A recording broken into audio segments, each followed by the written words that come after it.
This is Rob Tebbutt for ID Boxing. Delighted, as always, to be joined by Shane McGuigan. It's fight week here in Bournemouth. Chris Billam-Smith defends his European and Commonwealth Cruiserweight titles against Isaac Chamberlain.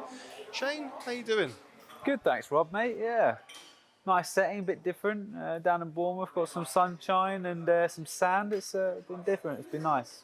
It's been somewhere we've been looking to come for a long while with Chris Billam-Smith. He's made no secret of the fact of his desire to bring a big show down here. He got his wish against Isaac Chamberlain, so great opportunity for him to perform in front of his hometown fans. Yeah, I mean, look, he had a few untelevised shows down here back in the day, and we always knew that he sort of sold out, even though it was a little small arena over in Boscombe, but he sold it out and he just rammed it, and it was just a great atmosphere, boxing people as well. So sort of starved of shows and opportunity down here. So we were always banging the drum at Eddie, and then we were banging the drum at anyone else that was trying to bring a show down. And when we had our Channel 5 shows and our Cyclone shows, he just wasn't a big enough draw or at title level at that stage. So managed to get Sky Sports and Boxer on board, and they sort of put a fight to us, and we accepted, and it's a great fight. I think Isaac Chamberlain's a good fighter, and Chris is going to have to be on his A game.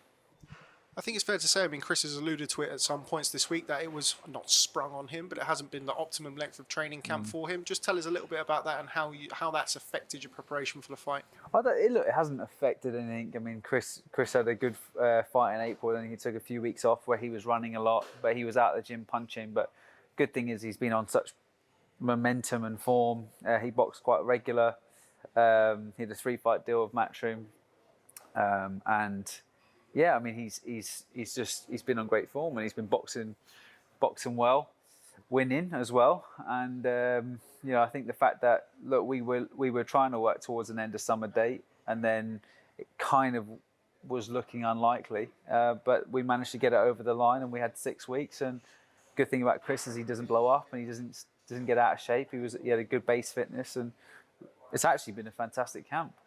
It's been enough rounds with sparring. It's been enough rounds with pads and stuff, and we've managed to sort of jam it into a good solid time frame. Sometimes if you're in camp for a long period of time, you start having aches and pains and bruises and stuff like that.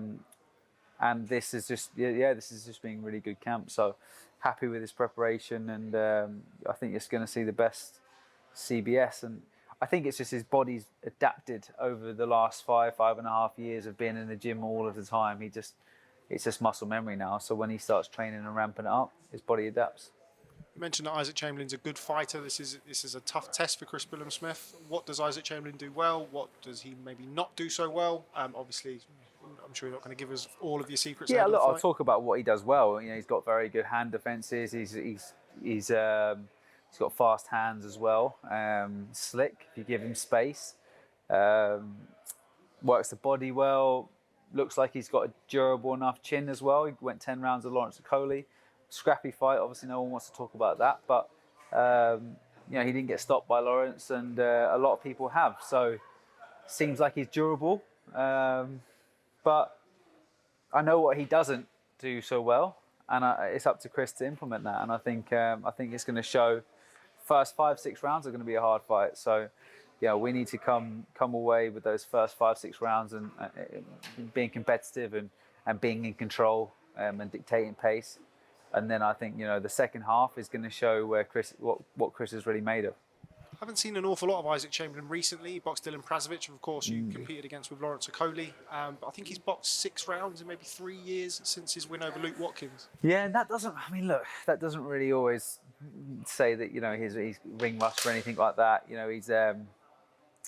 He's done what he has to do. He's been in there with subpar opposition to Prazovic, but once again, we don't know how good Prazovic really was. He was a WBO mandatory challenger, but sometimes people can work their way up those ratings without necessarily boxing many people. So on paper, it looks like a fantastic win.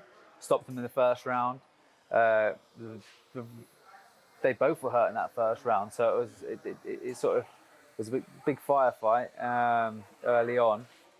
But yeah, I mean, look, he dropped Luke Watkins in the last round of a 10-rounder, and he won it by a point. So if he hadn't dropped him, would have either been a draw or, I don't know who was actually winning that round. Probably would have been a draw. So very close fight with a guy like Luke Watkins, which isn't that great. But he's got better since then. Now, he was young then, and he's changed trainers a few times, and he's seems like he's starting to find his feet. So yeah, we're expecting the best Isaac Chamberlain. All being well, and Chris gets the win tomorrow night in Bournemouth. Where does he go next? I know Jay Opetaya's promoter is over here, of course, just unseated Myris Bradis for the IBF title. There's Richard Riakporhe, of course. Chris had a very close fight with him a few years back. I know you won't be looking past Isaac Chamberlain, but all being well and he gets the win, where does Chris go from here? Yeah, I think Rich Riakporhe has got a world title fight at the end of the year. And I think Jay Opetaya is a great fight for Chris as well. Yeah, he's come off a fantastic win against Myris Bradis, someone that was recognised as the number one. Does that put Jay Opetaya as the number one? Not in my opinion. I think Lawrence Okolie is the number one cruiserweight. But still fantastic sort of fighter. So that is the next steps really. I mean, we have to keep winning. We have to win on Saturday night. We might have to box someone like Masterneck for an IBF final eliminator, because there's no one above us, but he is ranked and it's a vacant place above us, so that we aren't going to be mandatory. We will be in the top 15. I'm sure Jay Opetaya actually has a mandatory, so I think that he knows that the cruiserweight scene in Britain is thriving. It's where a lot of the big names are, so they might potentially look to get a big fight with one of us. And yeah, look, if it gives us a chance to fight for a world title, fantastic. So you've got Gulamarian that's scheduled to still box Egorov, I think it is, or is that now gone? He's boxing Riyad Mehri. That's the one. And then you got the regular champion. But yeah, we'll see. You've just mentioned him there, Lawrence Okolie, the WBO Cruiserweight Champion. Of course, recent weeks we've seen some stuff on social media between him and Eddie Hearn, and quite a lot of talk and back and forth between himself, Matchroom, I know Boxer, and kind of that situation. I understand that Lawrence is not here to talk about those things himself, but what can you talk about on that situation? Well, I had an interview the other day, and it came out that it made it look like I was saying that he had a fight left on his contract. And look, it's for Lawrence to talk about. I can't really talk about it. What I will say though is that he wasn't part of signing fight contracts and stuff like that. He was supposed to box Glowacki for a world title. Glowacki got COVID, and then his deal was started on Glowacki. Jesus, he stepped in with 5 days' notice. So that's where the issue is. Was that his first fight of the contract, or was that a separate fight with the first fight starting at Glowacki? And from Lawrence's perspective, he was starting on December the 12th, I think it was. That was when he was looking to go with his with his 3-fight deal. So all up in the air at the moment. It's down to lawyers, and I kept in the loop, but I'm not looking after Lawrence. I'm not managing him. I'm training him, and I'm part of his team. I want the best for him. Eddie's done a great job with him. He's world champion, and Lawrence is looking to crack on with his career. So we'll hopefully we can get it all resolved pretty quickly. I appreciate you taking the question. Obviously, I understand it's a delicate situation, so we'll move on from there and talk about the rest of the card. You are a busy man, as you always are, seemingly nowadays. You also have Caroline Dubois and Hassan Azim in action on Saturday night. How are those two getting on in the gym? Are you pleased with their progression and their development? Yeah, I think Caroline's looking fantastic. She's really clicking, she's getting more comfortable in the pocket. She's not rushing her work. She's settling down behind the jab. That for her is always going to be the what's going to make her great. Is once she gets used to being calm. She's got unbelievable head movement, great punching power, great balance. She's got every ingredient possible. Sometimes she rushes her work, and sometimes she lets the occasion get to her. So these fights at this stage of her career are just ideal. It's exactly what we need. We need. It's not necessarily about the opponent. It's about getting used to the process, being under the spotlight, being there. She's a very young girl. And it's not necessarily about the quality of opposition. It's purely about going through the motions, getting used to the fight night, getting used to doing interviews, cameras on, someone coming, you've got 10 minutes, someone come back, you've got 5 minutes, and then really feeling that adrenaline going through your body, and that can make or break fighters. So the more we get used to this environment, she's come from boxing at such a top level as an amateur, but going unnoticed, 30, 40 people in the arena, nobody really is paying attention, and now you're under the sort of spotlight, and it's boxing, proper boxing fans. There's not people going to the Olympics that going, oh, let's go and pop in, let's watch a bit of boxing, let's pop over and watch a bit of the athletics or something. It's solely turning up, watching you box, putting the pressure on you, and dealing with that. Once she deals with that, next year we're going for titles. And as I've just mentioned, Hassan, of Hassan, course. yeah. We've spoken about him in the past. I mean, we did an interview about probably 4 or 6 weeks ago or something, where you referred to him as the secret weapon of McGuigan's gym. I think it's fair to say Adam doing great things and obviously getting a lot of the spotlight, but Hassan developing nicely in the shadows, so to speak, and looking to make his own mark in the sport. If Hassan was in any other family, right, he'd be paraded around, right? He is extremely talented, great punching power, great feet, good boxing brain, height on his side, reflexes, everything. He lacks a little bit of the fast twitch fibers that his brother does, but he makes up for it in timing and distance control. He's really good with his legs. He keeps everything at long range. He's learning to fight a little bit more in the pocket, catch and counter here and there. Don't want to change him. You wouldn't see Tommy Hearns running around with his hands up tight, trying to box in short. He's going to be a very explosive fighter with great feet and good speed. And I think, he did 10-9 today, just over 10-9. Did it easy. He's 21 years of age. How long is he going to do the weight? I'm not sure, but he's doing the weight really, really well. So for now, we're going to position him as a welterweight. And I think, as I said, Adam is just an incredibly talented kid. Remains to be seen from you guys how good he is, but I see him every single day in the gym. He's phenomenally talented, and he's going to just blitz this scene, and people are going to jump on the bandwagon. And I hope that Hassan doesn't get forgotten about, because Hassan in his own right is a fantastic fighter. He's going to take more time to develop, but he's going to surprise a lot of people, and that's the thing. Like, I'm equally as excited for Hassan as I am for Adam. Just on Adam, we see recently he's been added to that September the 3rd card. Where are we with regards to an opponent? I know the Dillian Chima fight has been talked about, and then I know that Ryland Charlton has been quite active on social media. I want the Ryland Charlton fight. I want the Ryland Charlton fight. We're speaking to Ben Shalom and John Wish to try and get that fight. Everything for Adam's career has to be planned out, planned well. But I think if we can get the right slot on the bill by boxing Ryland Charlton, give us Ryland Charlton. If they can't secure that slot, then we'll box somebody else and save Ryland Charlton for another day. I just think Ryland Charlton's a great fight for Adam. Potentially a bogey fight, banana skin sort of fight, because he's a hard puncher, tough, durable. But it will switch Adam on, for starters. He knows he's a decent puncher. It will switch him on. And he's been in there with good people. And I think if Adam does it quicker than Florian Marco and all these other people, and does a better job on him, then people will really sit back and take notice. And by the way, Florian Marco's a welterweight.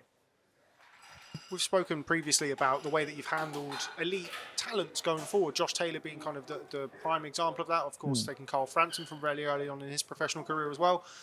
When you've got an elite talent, I mean, I'm sure it's a great problem to have, but matching them and bringing in the right sparring partners and doing the right things with them in the gym, how is that different from, say, with all due respect to people who maybe aren't as talented? How does that change your role as a trainer?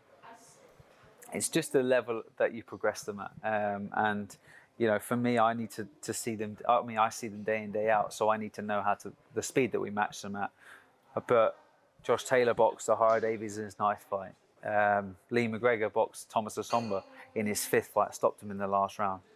Huge wins, both of them. Carl Frampton was scheduled to box Kiko Martinez in his 9th fight for the European title. He got postponed until his 11th fight, I think it was.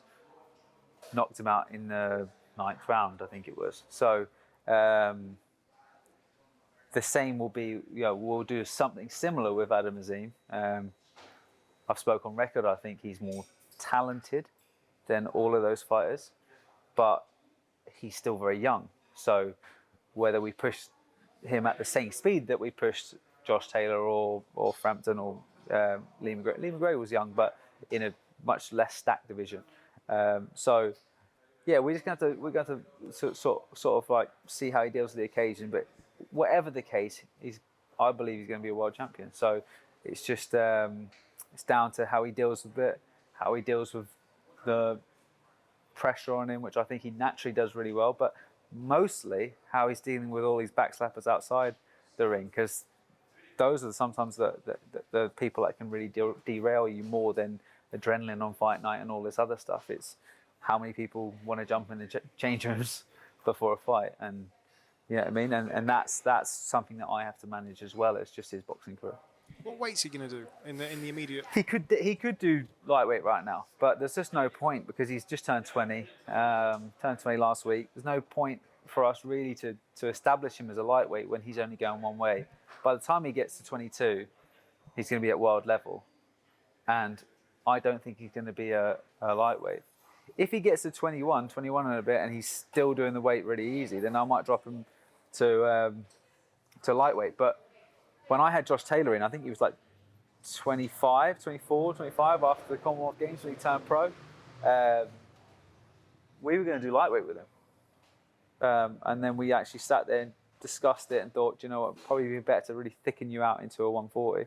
So it's just how the body adapts really over time. And I think, cutting people down to a weight that is just going to weaken you in the long run, it's just no point. There's no need. And if you're good enough, you're big enough. And I think Hassan Azim's good enough and big enough. So, yeah.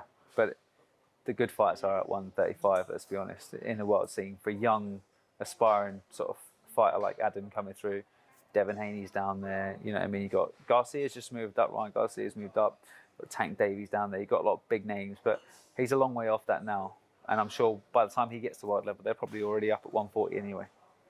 Final one on you and your guys and girl on Saturday night. When you've got multiple fighters on the card, you've got a main event, you've got, I don't know how high up Caroline and Hassan will be, or I assume they'll kind of fit in around what you're doing. Yeah, so they're going back to back. How does that affect your role on fight night? I'm assuming you prefer it. Do you prefer it when you have just one fighter and you can concentrate on, or does it not really make a difference? I don't really mind, to be honest. Look, when Lawrence won his world title against Globotsky, I had Chris Billam-Smith out in a 10-rounder. In an international or intercontinental fight, and I had Anthony Fowler in a 10-rounder as well against Whittaker, and then we had Lawrence in his world title fight. So there was 3 on. We had a fight in between, but it was a pretty manic night. But it had no crowds, it had a small sort of family and friends that were there, but it was pretty much a closed sort of shop. So yeah, it's going to be different on Saturday. It's going to be a booming crowd, but we'll have enough time after those 2 fights that we can relax and put the emphasis on Chris, and not being rude to Caroline or Hassan's opponents, but they're not at the same level that my fighters are. So we're expecting them to win and win well, and I think that the thought and the attention has to go on Chris Billam-Smith for his big one. Final one on the card on Saturday night. I know somebody that you know fairly well and you've watched from afar, makes his professional debut. Ben Whittaker, Olympic silver medalist in Tokyo. Just your thoughts of him. I know he's somebody that you rate highly. Very good fighter. I actually did a little bit of work with him on the pads. And I think he's a super, super, super talent. Needs to work on keeping his style, because his style is actually going to be effective in the pros. He just needs to be able to land decent shots with that elusiveness, because that is his unique selling point, is that how he can frustrate and switch people off with movement and frustrate them, and if he had the equalizer as well, then he can knock them out. And I think with 10-ounce gloves on, with horsehair in the gloves, I think even with that style, he's still going to knock a lot of guys out. It's just holding your power throughout the 12 rounds. Sugar Hill's a great coach, and I'm sure that the 2 of them will work well together. Moving away from Saturday night. Also, Big Frazer. Big Frazer is a good fighter, and sorry for interrupting you, but he's in there with a guy that's pretty durable. I'd like to see him get that Argentinian guy out of there. Yeah, Bracamonte, I think he went 10 rounds with Jarrell Miller a month ago. Just Before recently. then, he went 8 rounds with Dempsey McKean. So, yeah, very good opponent If for he does, for and I Frazer think Clarke. he could. I think he could get him out there. So, he's going to... I think he's going to move up the rankings pretty quick because of his experience in the WSB and internationally as an amateur. 9-0 in the WSB, as I'm sure Yeah, I he'll know. appreciate me Great result. putting there Big on phrase. There. Big phrase indeed.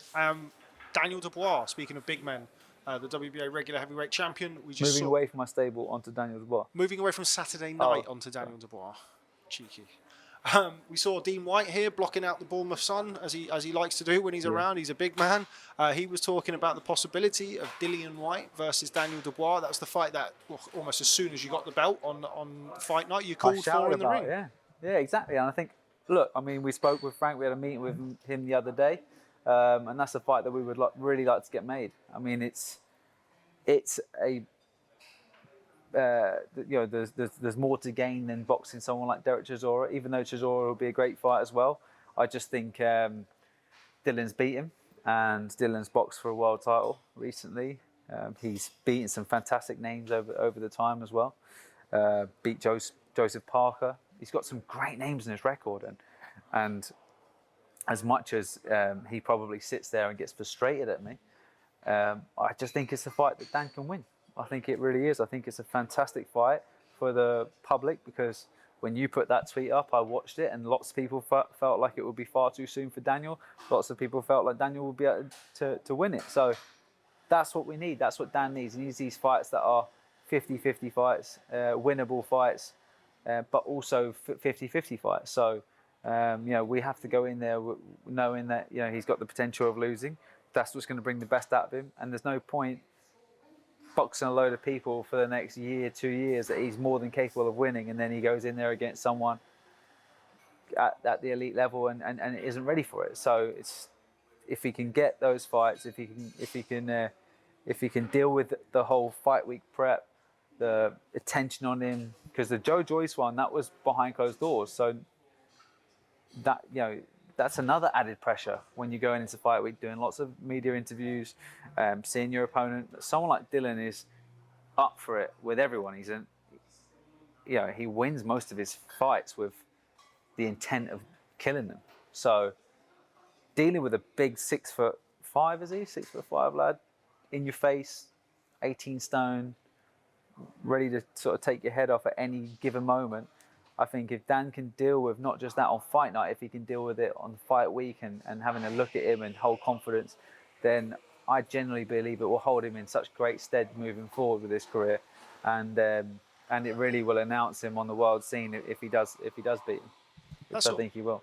The mental side of what Daniel would have to deal with in there. How much more does he have to develop from a physical and particularly a technical point of view? Because he still has only boxed, I think we were talking about before, maybe 6 rounds or so in the 3 fights that he's boxed with you. Yeah, I mean, look, physically he was the same as when he was 17 years of age. He was just a gifted, genetically gifted lad. But psychologically, he needs that confidence, and fights at that level is only going to give him confidence. It's only going to hold him in really good stead moving forward. So technically he still needs a lot of work. He's still not a lot of work, but he's still improving. He's really well balanced. He punches really well. He's got good head movement when he uses it. He just needs to merge it all together. He needs to jab, move his head, keep that fluidity. A lot of the time he's moving his feet, stopping, then moving his head. We have to try and merge the whole chain basically, and he's starting to get it on the pads. He's not starting to get it, he's really clicking on the pads.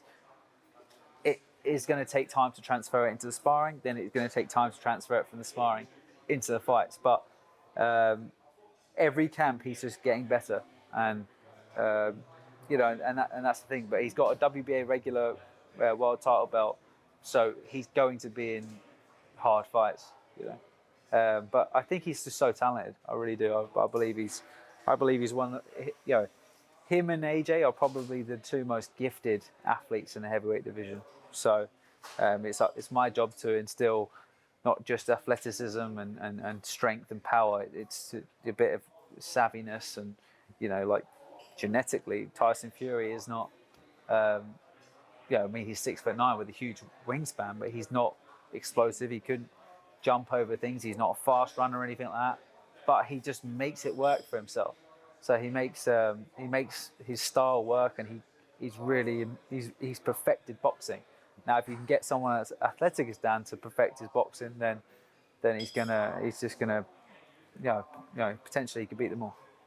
Just moving away from your stable and to somebody who was part of your stable for a brief stint of time, I guess you could call it as, Tommy Fury, Yep. Who of course you worked with for a short period of time ahead of his now cancelled bout with Jake Paul. What can you tell me about working with Tommy Fury? Yeah, Tommy approached me. He had a fight, very short notice as well. He spoke to me, and I said, "Look, best thing you can do is get on a train and come down. We'll do some training." We did some training. I think he's got something about him. I actually do. I think he's. People are quick to slag him and say that he's not. He's too muscle bound, or he's not as natural of a fighter as his brother, but he hasn't had the experience that his brother has all over the years through the amateur system. I think he only had about 12 fights as an amateur, so he picks things up quickly, and he had a good jab, and he had a decent, sharp right hand, but most importantly, he could digest information. He could learn pretty quick. So, we were going to go out to America and obviously do the press conference. But they wanted us to go out 2-3 days before it. And we got to the airport and he was stopped. So said that his Ester wasn't working, and then went through and found out that his Ester was bought in December, but he's on a banned list and he couldn't travel. So disappointing, and I don't think it wasn't as far as Jake Paul can say, just go to the embassy and pick up your visa. It wasn't a visa issue. It wasn't an immigration issue. It was a government issue. So he would have had to go to a senator and then get it completely overruled before getting his Ester, or his working visa, which would have taken months and months and months. So they were informed about it. He just likes to portray it as Tommy Fury didn't want to fight. So, I think a lot of people were quite surprised about the union of yourself and Tommy. Is it something that you could see yourself revisiting potentially in the future under the right circumstances? He works with his dad. His dad obviously can't travel to America. His dad is a boxing man. He knows that. He wants his son to be in safe hands, and I believe that. Tyson Fury is a very strong relationship with MTK, someone that I clearly don't work with. But Tommy is his own man. He's always worked with his dad and a separate team. So, I seen them in Telford. I got on well with them, and I was out in Cleveland, Ohio as well, when Daniel was boxing on a Jake Paul undercard, and Tommy was out there. So we got on really well. He's a real nice lad, and I think he's definitely got something about him. I know you'll be glued to the screen to watch Jake Paul versus Hasim Rahman Jr. How do you see that one playing out? Strange one. They seem very friendly, even though they're not, And there's a lot of Hasim Rahman had 3,000 Instagram followers or something, and then he woke up next morning and he had 250,000 Instagram followers. It's just, Do I think Jake Paul wins? Yes. Do I think it's legit? But I'm not too sure. But one thing's for sure, he creates attention and eyeballs to the sport, and you can't diss it. And he's getting better. He's an athletic, big lump that has fast right hand, and he's dangerous. So it's whoever boxes him is going to have to be switched on, move their feet, and I think Hasim Rahman Jr. could definitely do that. It's just whether he will or not, I'm not too sure. And final thing I wanted to talk to you about is obviously all of the talk at the minute is about Chris Eubank Jr., somebody, again, you know well from being in the opposite corner with George Groves, against Conor Benn, who I know is somebody that you've had in for sparring, and you've had Adam spar him, and I think maybe some others over the period of time. Robbie's gone out to spar him, and Adam's gone out to spar him, So Conor's a really good fighter. He's got fantastic momentum. He is on great form. He's boxed some good names.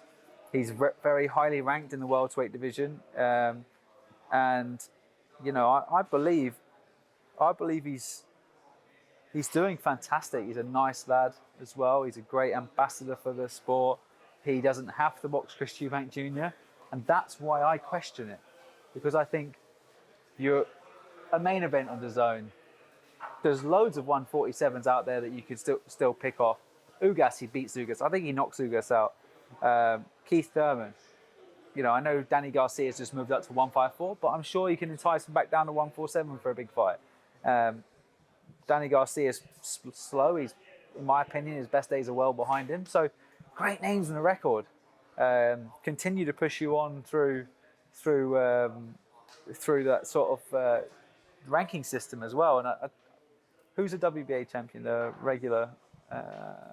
Is it the regular or the WBA champion? Amanda Stanionis. Yeah, another fighter that I think he could compete with. But personally, I think Jaron Ennis, hard fight. Errol Spence, very hard fight. Crawford, another extremely hard fight. So he is probably looking at it and thinking, some fucking killers down there, excuse my French, but there's some hard fights at 147. Do I just go and have a massive fight at 156 or 155 with another massive name, try and weaken him by coming down? And that's where we've materialised with Chris Eubank Jr. But I think Chris Eubank Jr. has always been beaten by guys that are boxers, not coming to him. Anyone that stands and has a go with him, he's got a pretty damn good chance of winning. He's really good. He's really good when he has people and meeting them head on. George Groves and myself worked on a game plan to switch him off. He can't track to the left, move off to the right, feint, jab to the body, feint, jab to the head. Keep it as basic as possible. Keep it in the middle of the ring and keep switching on off with movement. Every time he goes to set his feet, just drop back. Don't hold your feet and punch with him. But to do that, you have to have size. You have to have a good step back. And when you do step back, you have to be able to land the shot. Whereas Conor Benn is a smaller man. He's going to have to get in and set about it.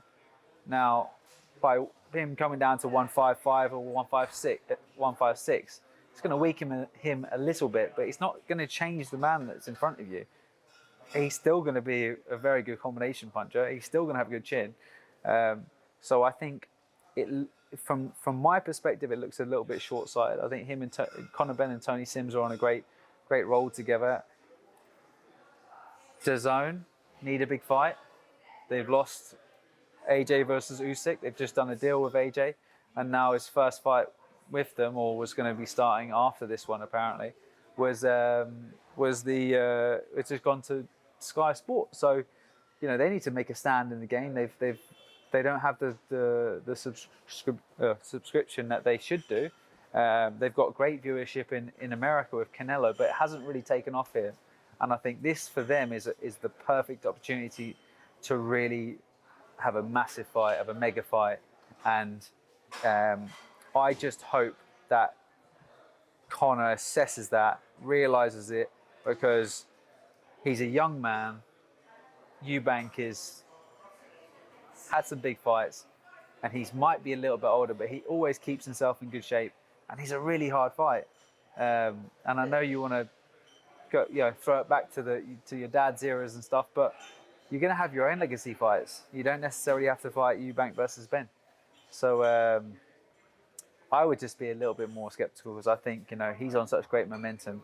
They should keep him winning, and I believe that I just believe that Eubank is going to be too big. He'll negate him, and even if they have a rehydration clause that the next day he can only get to 166 by a certain time, he'll still end up coming in the ring at 170. And I know Conor might walk around at 168 or 165, but it's a big difference walking around at that weight and actually being lean and performing at that weight. So,